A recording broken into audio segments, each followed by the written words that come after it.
Bereshit, chapter 15. Sometime later the word of Adonai came to Avram in a vision. Don't be afraid, Avram. I am your protector. Your reward will be very great.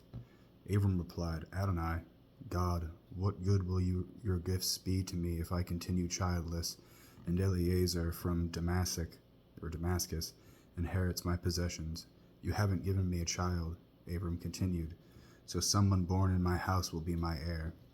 But the word of Adonai came to him, This man will not be your heir. No, your heir will be a child from your own body. Then he brought him outside and said, Look up at the sky and count the stars. If you can count them, your descendants will be that many. He believed in Adonai, and he credited it to him as righteousness.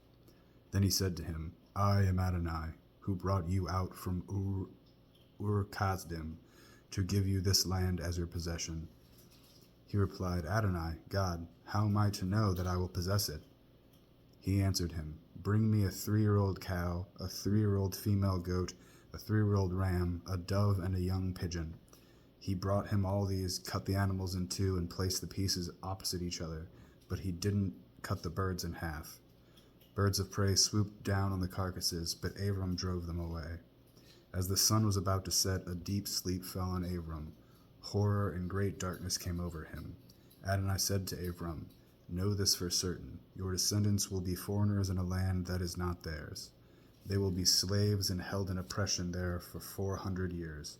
But I will also judge that nation, the one that makes them slaves. Afterward they will leave many possessions. As for you, you will join your ancestors in peace and be buried at a good old age. Only in the 4th generation will your descendants come back here, because only then will the Emorai be ripe for punishment.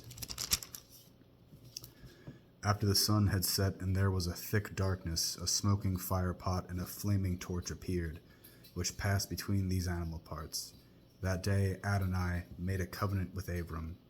I have given this land to your descendants, from the Vadi of Egypt to the great river, the Euphrates River, the territory of the Kenai, the Kenizi, the Kadmoni, the Hitti, the Perizzai, the Rephaim, the Amori, the Kenani, the Girgashi, and the Yevusi.